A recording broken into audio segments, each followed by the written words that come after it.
할렐루야. 네, 오늘은 사도행전 4장 1절에서 12절의 말씀으로 성령 그리고 교회 그 세 번째 시간으로 고백과 증언의 모임 교회라는 제목으로 하나님의 말씀의 은혜를 나누고자 합니다.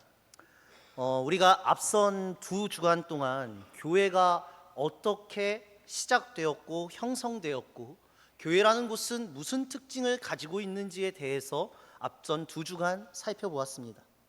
우리는 그 두 가지로 방언과 치유라는 것을 알게 되었고 방언과 치유가 교회 사역에 정말 중요한 사역임을 우리는 깨닫게 되었습니다.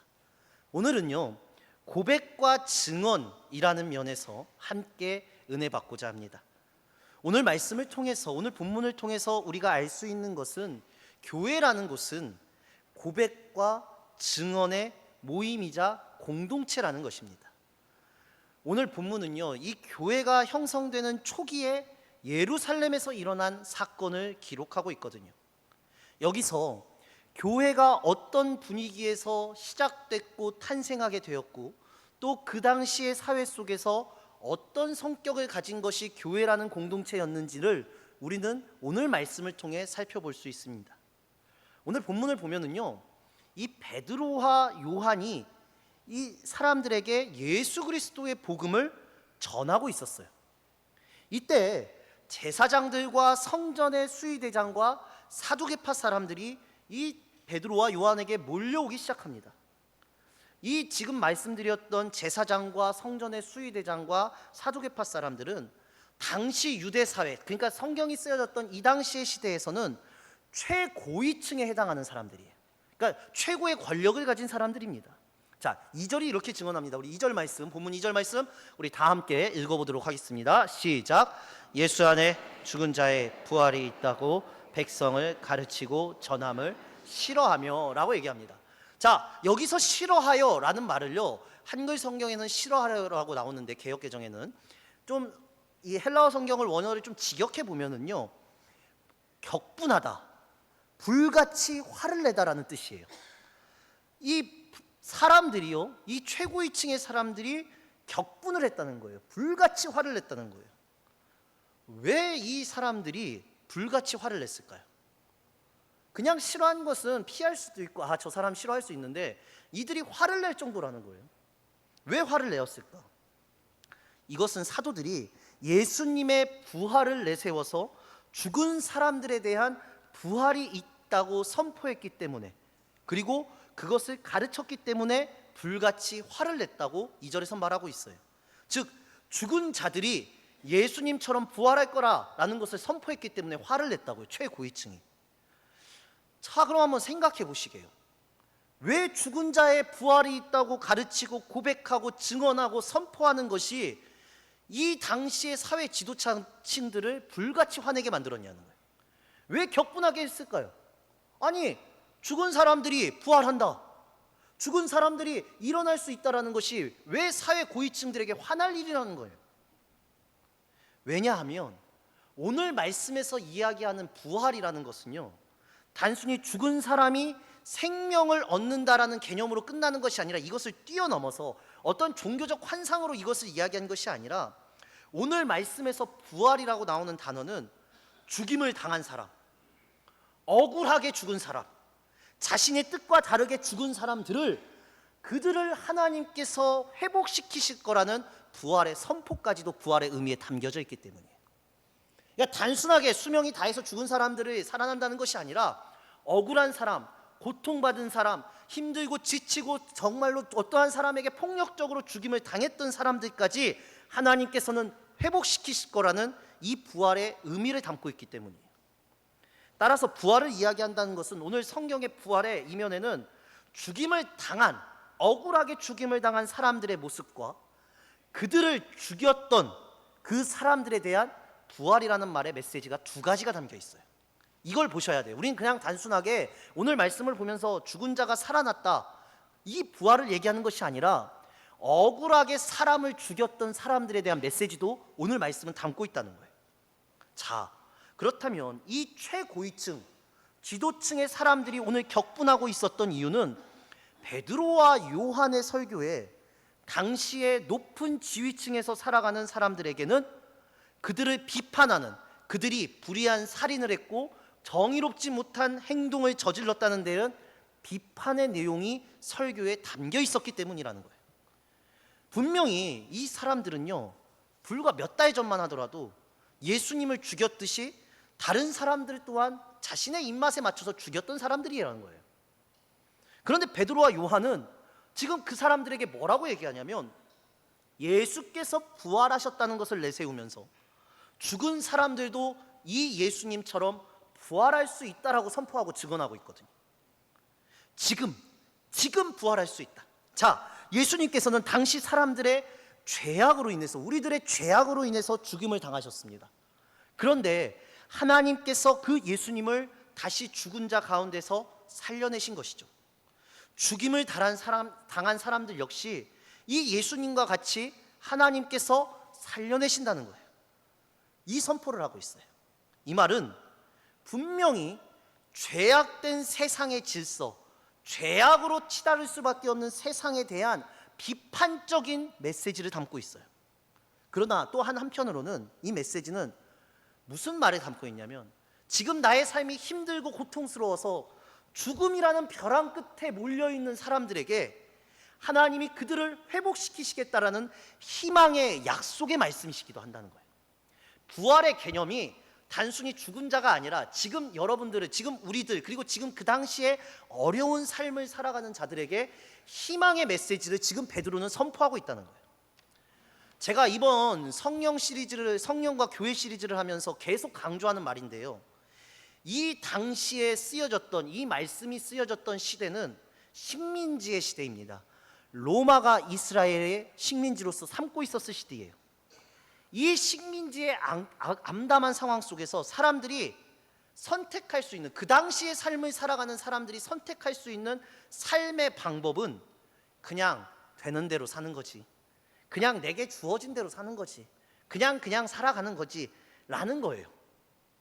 그냥 내 삶에 있어서 어려움이 있을 때, 벼랑 끝에 몰렸을 때, 식민지여서 모든 세상의 사람들이, 세상의 질서가 나를 아프게 하고 힘들게 하고 고통스럽게 하고 나의 것을 빼앗는 그 세상의 질서 속에 사람들은 어떻게 살아가냐? 그래, 그냥 살면 되지, 어떻게든 버티면 되지, 이 생각으로 살아간다고요. 그런데 이들에게, 우리들에게 지금 베드로가 이렇게 말을 하는 겁니다. 여러분 힘을 내시기 바랍니다. 하나님이 여러분과 함께 하십니다. 하나님께서는 여러분에게 복을 주시기 위해 먼저 예수 그리스도를 죽은 자 가운데서 살리셨습니다. 일으켜 세우셨습니다. 그분을 여러분보다 먼저 보내신 것입니다. 그것을 여러분 하나하나의 죄악에서 돌아서서 생명의 길로 인도하시려는 하나님의 뜻입니다 라고 베드로가 지금 설교하고 있는 거예요. 이것이 오늘 본문 바로 직전에 있었던 베드로의 설교의 마지막 부분이거든요. 실로 이 메시지는, 이 베드로의 메시지는요, 엄청난 성령의 권능을 갖고 있었어요. 파워를 가지고 있었어요.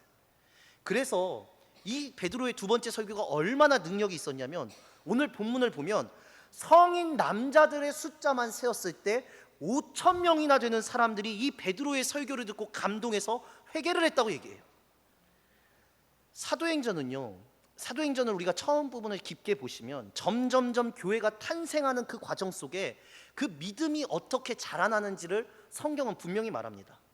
제가 간단하게 말씀드리면, 사도행전 1장에 나왔던 마가의 다락방에 모였던 사람들은요, 그 당시 성령이 받기 전에 바로 모였던 사람들은 120명밖에 안 됐어요.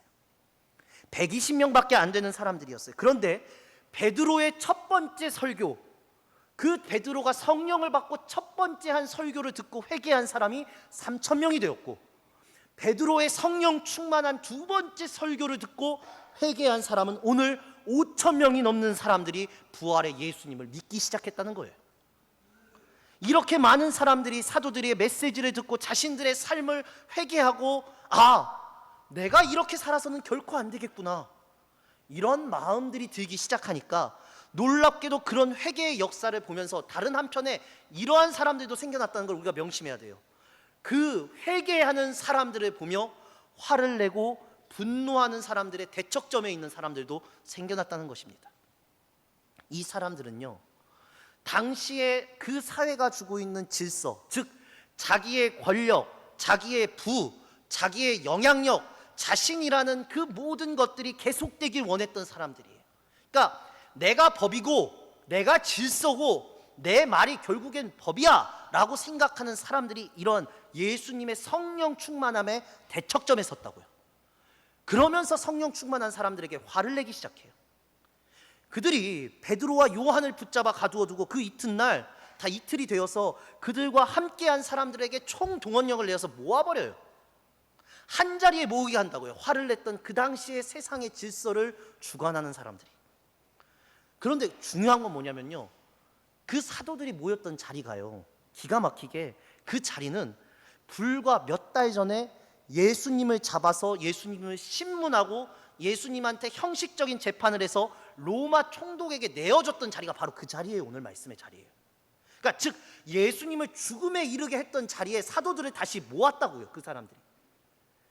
또한 이 일을 주도했던 사람들도 예수님을 죽였던 사람들이 그대로 베드로와 사도들을 그 자리에 모으기 시작해요.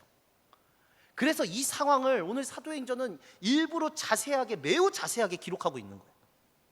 자, 이 일을 주도한 사람들부터 보셔야 돼요. 맨 처음에 거론된 사람은 안나스라는 사람이에요. 이 안나스라는 사람은 대제사장인데요, 이 안나스는 주 7년에 이 시리아의 총독으로부터 임명을 받아서 약 8년 동안 대제사장들의 우두머리를 한 사람이에요.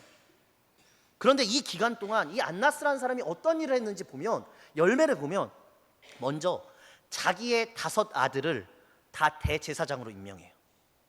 그런데 그것도 모자라서 자신의 사위까지 대제사장으로 임명해버려요. 그러니까 자기 뜻대로 최고의 권력을 자기 뜻대로 이어가도록 임명했다는 거예요. 그러니까 이러한 사람들이 이렇게 8년 정도 하다 보니까 이 사람은 결국엔 면직이 되어버려요. 그런데도 깨닫지 못하고 면직되고 나서도 여전히 예루살렘에서 가장 큰 영향력을 끼치는 실세로 군림에 있는 사람이 바로 안나스예요. 그리고 두 번째 이름으로 나오는 게 가야바죠. 그는 이 안나스의 뒤를 이어서 대제사장을 18년 동안 이끌었던, 지휘했던 대제사장이에요.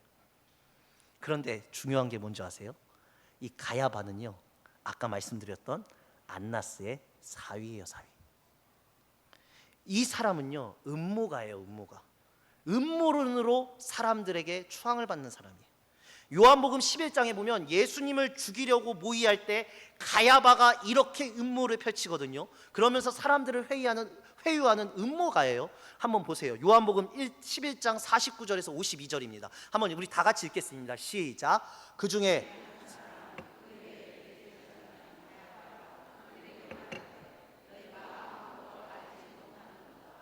한 사람이 백성을 위하여 죽어서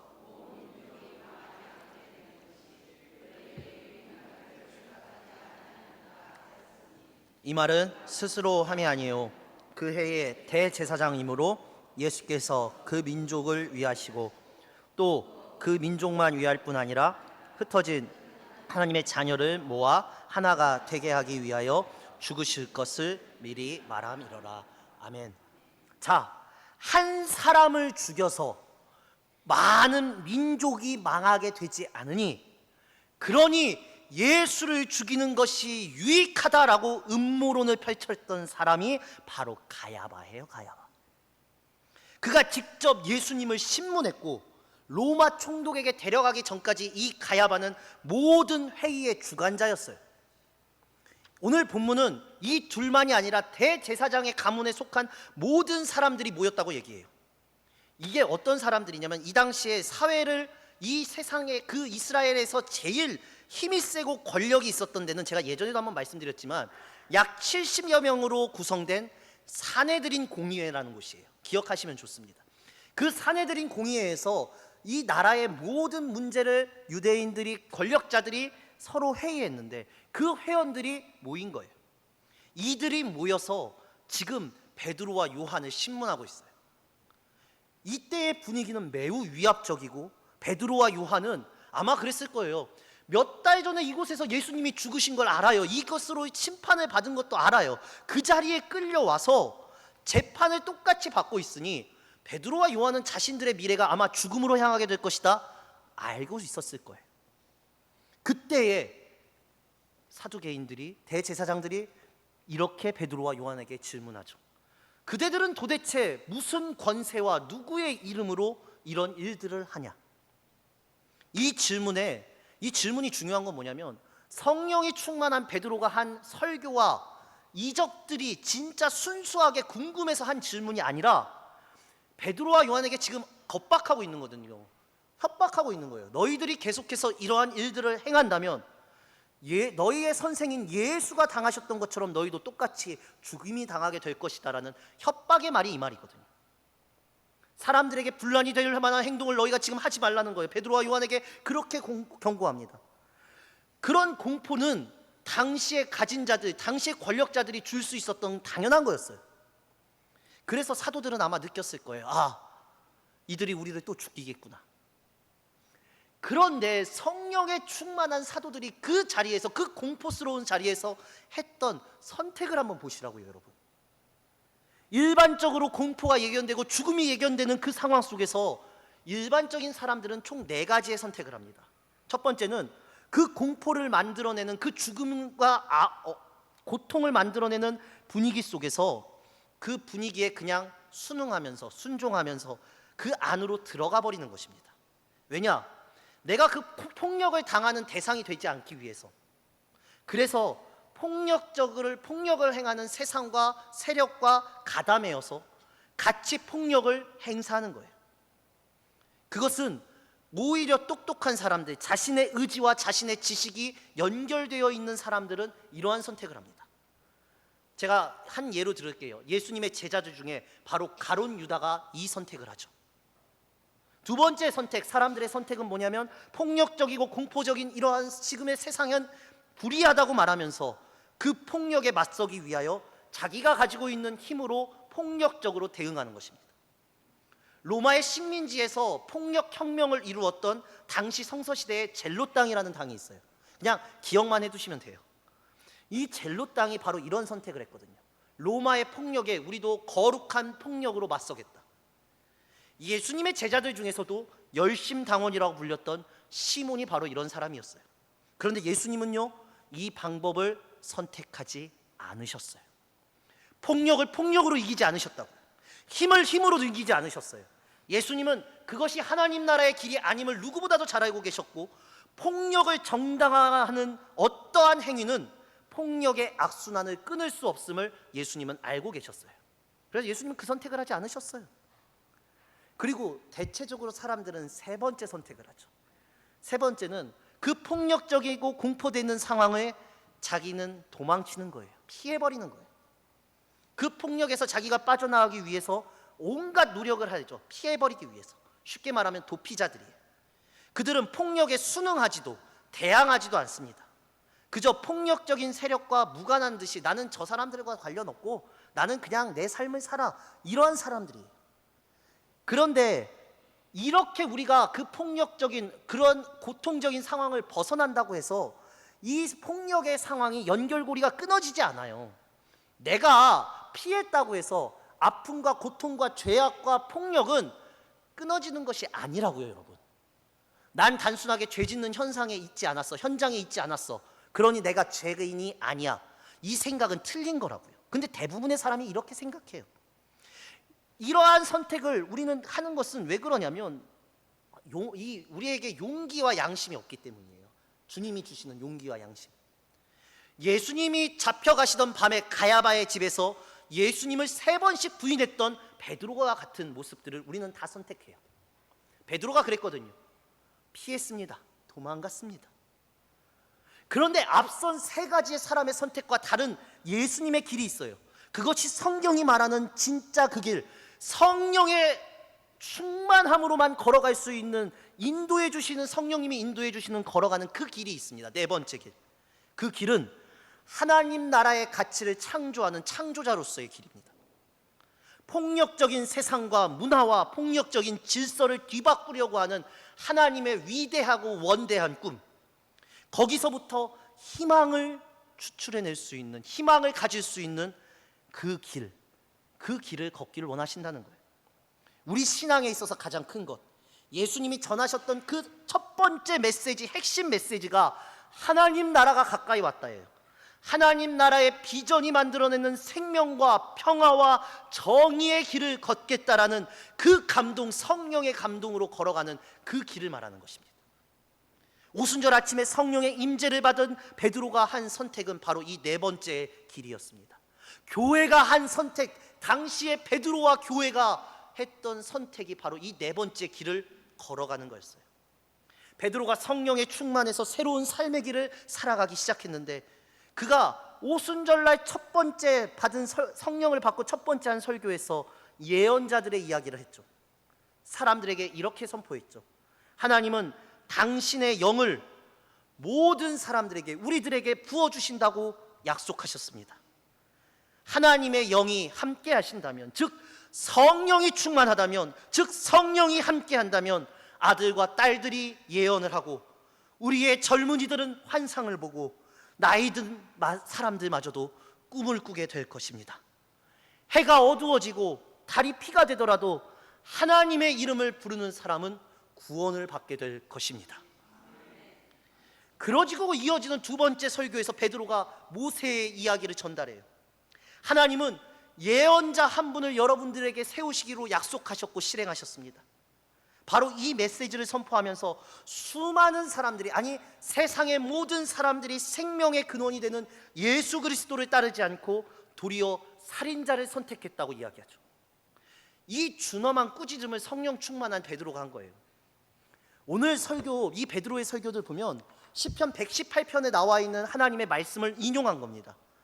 이 베드로의 설교는 이 시편 118편에 있는 설교를 하나님 앞에서 선포한 거예요. 그런데 118편하고 조금 다른 점이 있어요. 사회 지도층을 모아놓고 한 설교라고 제가 초반부에 그렇게 강조했습니다. 자, 11절, 오늘 본문 11절 말씀입니다. 한번 읽겠습니다. 시작.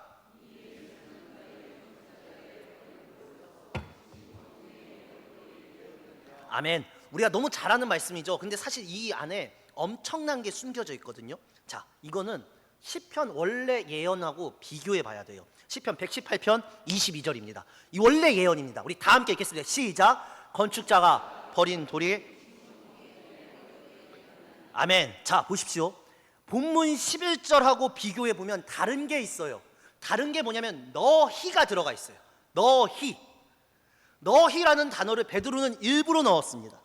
너희라는 말을 넣음으로 이 메시지를 듣고 있는, 이 하나님의 성령 충만한 설교를 듣고 있는 사람들에 대해서 심판의 메시지로 사람들에게 이야기하고 있는 거예요. 심판이에요. 당신들은 이스라엘이라는, 스스로 이스라엘이라는 세상에 집을 짓는 사람이라고 생각합니다. 당신들은 스스로 세상에 집을 짓는 사람이라고 생각하고 있어요. 그래서 당신들은 예수 그리스도를 필요 없는 돌이라 생각해서 예수님을 버렸습니다. 그러나 하나님께서는 그 예수 그리스도를 교회의 머릿돌로 삼으셨습니다. 그러면 당신들은 하나님을 버린 사람들입니다 라고 지금 지적하고 있는 거예요. 이 심판의 메시지를 준엄하게 선포하고 있어요.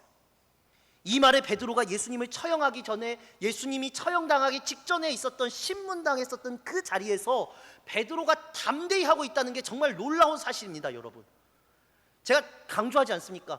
자신의 스승 예수 그리스도가 죽음을 당하셨던 그 자리에서 베드로는 도망자였는데, 그 베드로가 성령이 충만하셔서 아무런 겁을 먹지 않고 의미심장한 주님의 성령 충만한 메시지를 선포할 수 있었다는 거예요.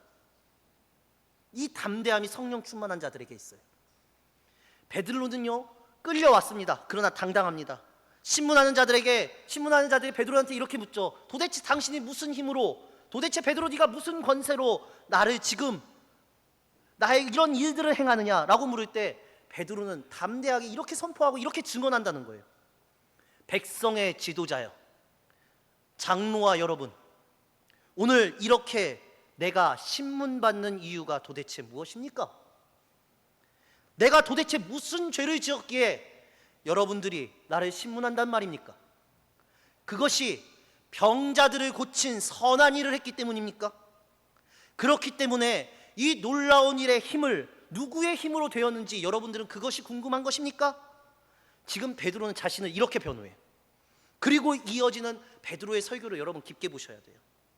여러분과 모두와 이스라엘 백성들은 이것을 알아야 합니다.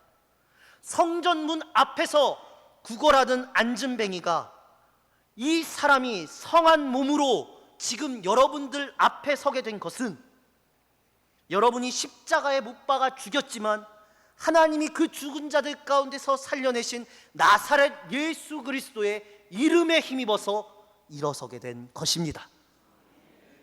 이렇게 증거하고 있는 거예요. 내 증거가 바로 옆에 있다라고 얘기하는 거예요. 이 베드로의 증언이 하나님이 되살린 예수님에 대한 증언이면서 예수님을 십자가에 못 박여 죽였던 자들에 대한 하나님의 심판의 메시지가 담겨 있어요. 하나님이 대적하는 자들은 너희들이다. 하나님을 대적하는 자들은 너희들이다. 너희들이 종교의 지도자이자 세상의 지도자라고 생각할지 몰라도 너희들은 하나님을 대적한 사람들이다. 자, 8절입니다. 8절 말씀 우리 다 함께 읽겠습니다. 시작. 이에 베드로가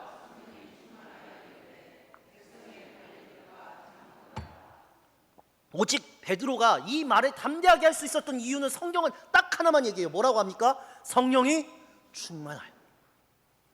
성령이 충만하여 예수님을 죽였던 자들 앞에서 예수님을 너희가 죽였다라고 비판할 수 있었던 것입니다. 베드로의 이 고백이 사실 우리가 다니고 우리가 섬기고 우리가 함께하는 교회의 가장 본질적인 증언이에요. 그 가장 본질적인 증언을 베드로가 지금 하고 있습니다. 교회의 첫 번째 고백이어야 됩니다. 12절 말씀입니다. 우리 다 함께 읽도록 하겠습니다. 12절 시작. 다른 이로서는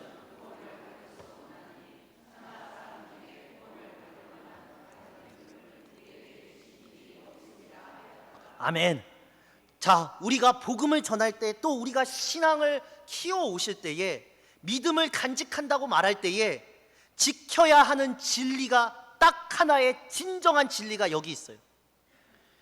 사랑하는 강진욱 교회 성도 여러분, 예수밖에는 다른 어떤 것에도 구원이 없습니다. 우리가 구원받을 이름은 세상의 사람들에게 주신 그 어떤 이름 가운데 하늘 아래에 바로 예수 그리스도밖에 없어요. 교회를 증언의 공동체라고 말하고 만일 교회가 증언해야 하는 일들이 있다라면 딱 한 가지 이것입니다. 바로 이 말씀 예수 외에는 다른 어떤 것에도 구원이 없다입니다. 이것이 바로 우리 신앙을 세워낸 기둥이었고 우리가 신앙인으로 살아가는 유일한 이유입니다. 그런데 사랑하는 성도 여러분, 오늘 우리의 삶, 오늘 나의 삶에서 나를 구원하고 나를 살려내는 것들이 뭐냐는 거예요. 내가 살아가는 이유와 목적과 나를 살아가게 만드는 힘이 어디서 나오냐는 거예요. 그 힘은 오늘 성령의 출발이자 교회의 출발에서 분명히 하나님이 말씀하십니다. 우리의 모든 힘, 교회의 모든 힘은 오직 예수 그리스도다. 이 믿음이 있느냐 없느냐에 따라서 우리의 신앙이 서고 무너지는 것이 결정되는 거예요. 예수를 따르는 사람이 지닌 믿음이 있다면 바로 예수 외에는 아무것도 없다고 고백하는 것밖에 없어요. 세상의 권력이나 권력자들이나 세상을 만들어가는 사람들이 구원을 주지 않는다고요, 여러분. 오늘 우리가 읽지는 않았지만 뒤에 이어지는 내용을 한번 쭉 보시기 바랍니다. 13절부터 이어지는 내용을 보면 베드로는요, 배운 것도 없고요, 보잘것도 없는 사람이었어요. 그런데 그것을 대제사장들은 알고 있었어요, 베드로의 직업을요. 그런데 이 보잘것없는 사람의 입술에 힘이 있고 진리가 있고 진실이 담겨 있는 것을 봤던 거예요. 그 입술에 증거가 붙기 시작해요. 성령의 충만함이 이렇게 능력이 있는 거예요. 보잘것없는 자가 성령에 충만하니까 세상을 이끄는 세상의 권력자가 베드로 앞에서 아무 말도 하지 못하는 거예요. 우리도 마찬가지입니다. 어쩌면 대제사장 무리가 그래서 베드로에게 항변하지 못하고 화를 낼 수밖에 없었던 이유는 이 갈릴리 촌놈 어부가 배운 것도 없고 보잘것도 없었던 이 사람이 저 놀라운 일들을 해냈기 때문에 할 수 있는 거라고는 화내는 것밖에 할 수 없었던 거예요. 자신들은 이스라엘의 수호자다, 자신들은 이스라엘의 권력자다, 자신들이 이스라엘의 법이다 라고 생각을 했고 자신들이 온갖 요직을 맡아가면서 세상의 운명과 미래의 구원을 책임지는 자라고 생각했던 사람들이 바로 오늘 말씀에 나오는 사두개인과 대제사장들이었는데 실제로 그들에게 아무런 힘이 없음을 예수님이 돌아가셔야만 했던 그 재판장에서 선포되어지고 진리가 보여지게 되는 놀라운 역사가 벌어진 거예요. 예수님을 죽였던 곳에서 예수님의 진리가 드러나게 된 사건입니다. 이 보잘것없는 사람이 구원을 베풀고 이 그 구원의 메시지대로 진리의 증거를 자신의 옆에 딱 하고 세워두고 있으니 이 사람들이 할 게 화가 낼 게 없는 거예요. 그들은 예수님을 불과 몇 달 전에 죽였던 사람들이에요. 그 권력을 아직도 가지고 있어요. 동일한 방식으로 베드로와 요한도 죽일 수도 있었어요. 그런데 이들의 진리가, 성령의 충만한 진리가 생명을 살리는 증거가 옆에 있었기 때문에 그들은 아무 말도 못하고 죽이지도 못하고 베드로와 요한에게 아무것도 하지 못해요. 그래서 그들이 할 수 있는 건 딱 하나예요. 침묵하라, 조용히 해라, 너희들 조용히 하지 않으면 가만두지 않겠다라는 엄포만 둔 채 그 베드로와 요한을 놓아줄 수밖에 없었던 겁니다. 여러분, 예수님처럼 말도 안 되게 죽일 수도 있었다는 걸 우리가 기억하셔야 돼요. 사도행전 4장 18절이 이렇게 얘기하거든요. 우리 화면 보면서 다 함께 읽겠습니다. 시작. 그들을 불러 경고하여 도무지 예수의 이름으로 말하지도 말고 가르치지도 말라 하니, 이들이 이렇게밖에 얘기할 수 없는 거예요. 그러니 이것을 듣고만 있어요 베드로와 요한입니까? 성령에 충만한 자가요? 아니요. 그들은 이렇게 반박하고 진리로 고백하고 증언하고 선포합니다. 교회가 이렇게 증언해야 된다는 거예요. 사도행전 4장 19절에서 20절입니다. 우리 한 번 더 읽겠습니다. 시작. 베드로와 요한이 대답하여 이르되,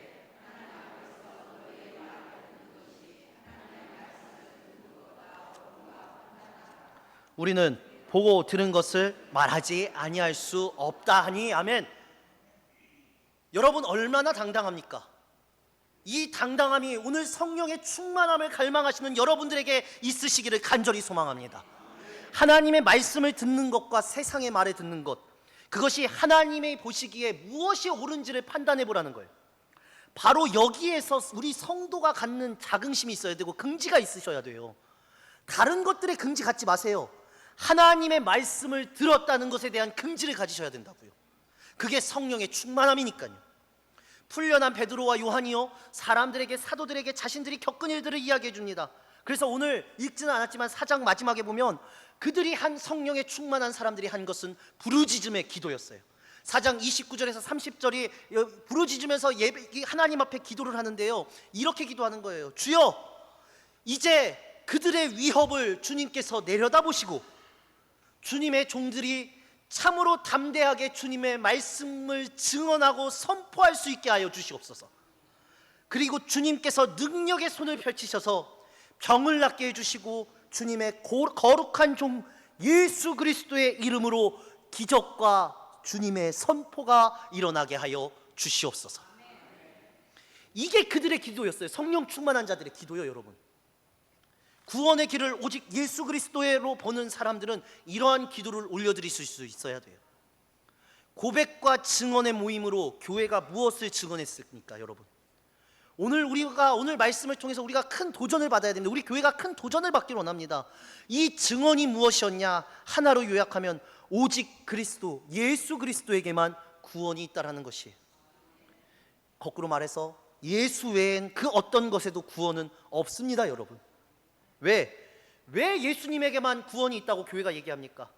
왜 예수님만 구원이라고 교회는 얘기합니까? 그것은 오늘 베드로의 설교를 통해 예수님이 이 세상의 죄악의 사슬로 짜여진 죽음의 질서, 고통의 질서 한가운데에서 십자가를 지셨고 죽으셨지만 하나님께서는 그 고통의 중심에서 예수 그리스도를 다시 살려내셔서 바로 그 중심에 생명의 길을 놓아주셨다는 걸 보여주셨다는 거예요.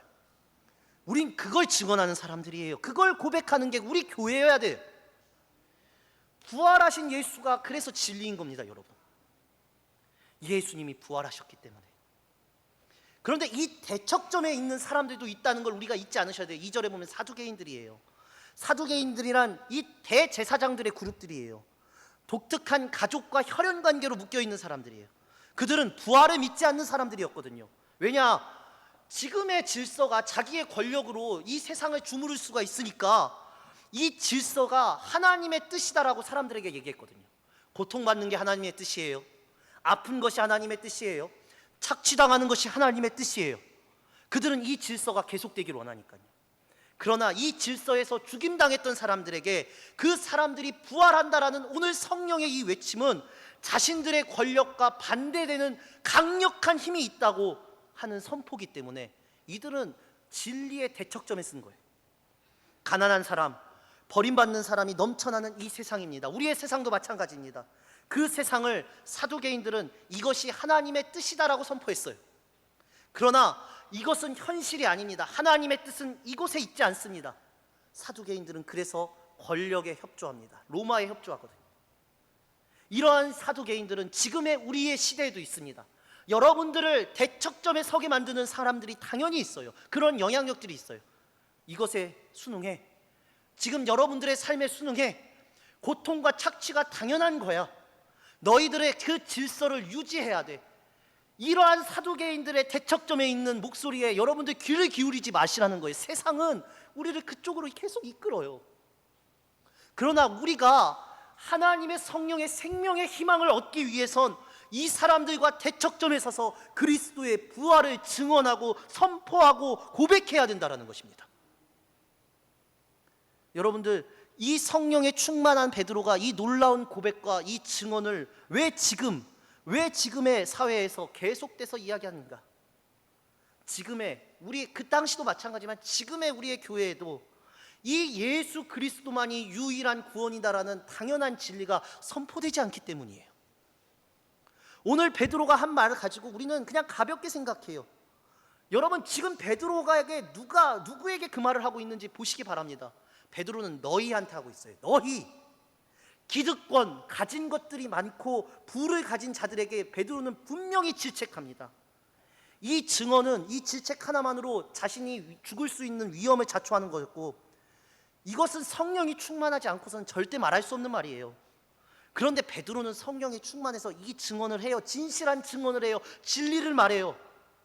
이 진실한 지점에서 버림받은 사람들, 실패한 사람들, 고통받은 사람들, 상처 입은 사람들, 고난당하는 사람들에게 참된 성령의 위로가 선포되어 희망을 지니게 하는 성령님의 역사가 드러나게 됐다는 거예요.